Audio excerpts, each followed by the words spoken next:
There are hundreds of people who think they are possessed and all this.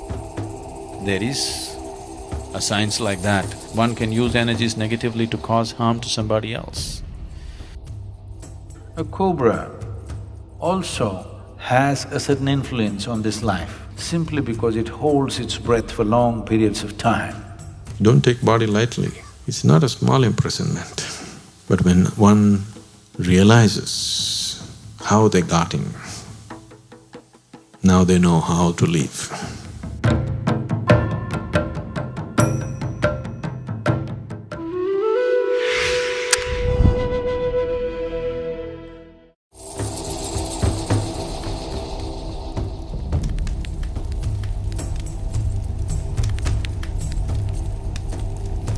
This disembodied life has no discriminatory mind. It will tend to go by its tendencies. Whatever karmic substance which is still not dissolved, which will form a certain type of tendency, will drive it in certain directions. Certain directions means wherever there is life, and the life is of such a nature that it breeds minimally. For example, a tamarind tree. If you go and watch the other trees, you will see a lot of birds will be sitting for the night's rest. No bird will settle down on a tamarind tree because the level of oxygen around a tamarind tree is extremely low. It may also move in the direction of a yogi who has a certain mastery over his breath because he is not breathing as much as others are breathing. A cobra also has a certain influence on this life simply because it holds its breath for long periods of time.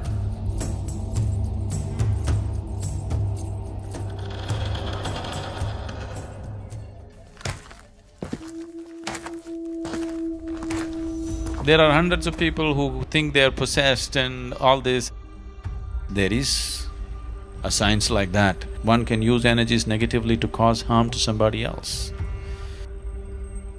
It's mostly receded, very little of that is happening. But if you live in certain areas, certain parts of the country, this is very rampant. One thing is, if you have such impacts, you come and sit in the sphere of Dhyanalinga,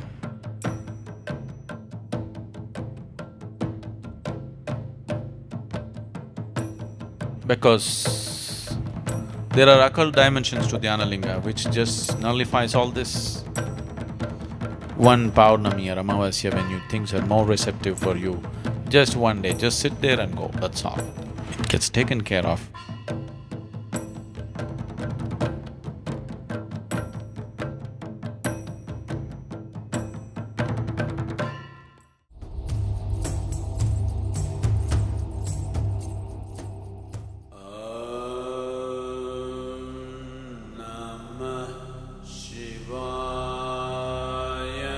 Your physical body is something that you have loaned from the planet on which you're living.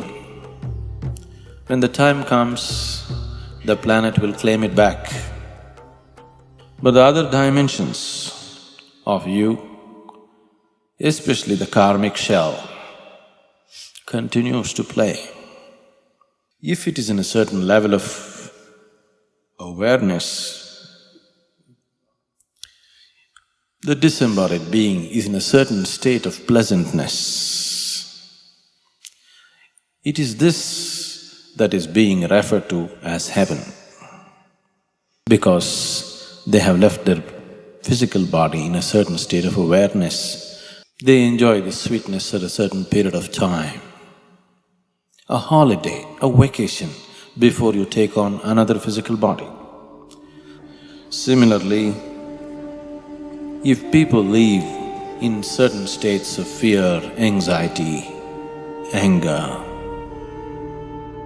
in certain states of ignorance, the karmic shell has acquired a certain kinds of unpleasantness about itself. This unpleasantness is what we refer to as hell.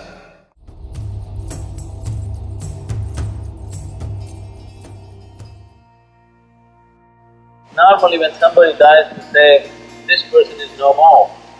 But that's not the truth. He's no more the way you experience him, but he still is in any other way. Don't take body lightly. It's not a small imprisonment. Unless you break it open, you can't leave it, isn't it? But when one realizes how they got in, now they know how to leave. If a person consciously sheds the body without damaging the body in any way, like you shed your clothes, you shed your body fully consciously, then we say this is Mahasamadhi. When a person lives like this, that's the end. Truly no more.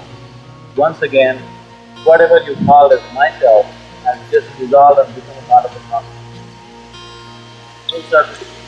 Nothing is nothing. योगश्चित्तवृत्ति निरोध तदा द्रष्टुः स्वरूपे अवस्थानम्।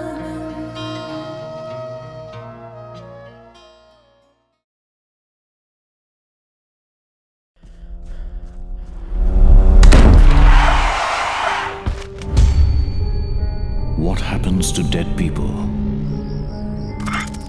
Do they become ghosts? Do they haunt houses? Do they possess you? Sadhguru demystifies the dead. When a person dies and his information is not done, his prarabdha is not done, then life is still vibrant, but body is gone. Whatever karmic substance which is still not dissolved, which will form a certain type of tendency, will drive it in certain directions.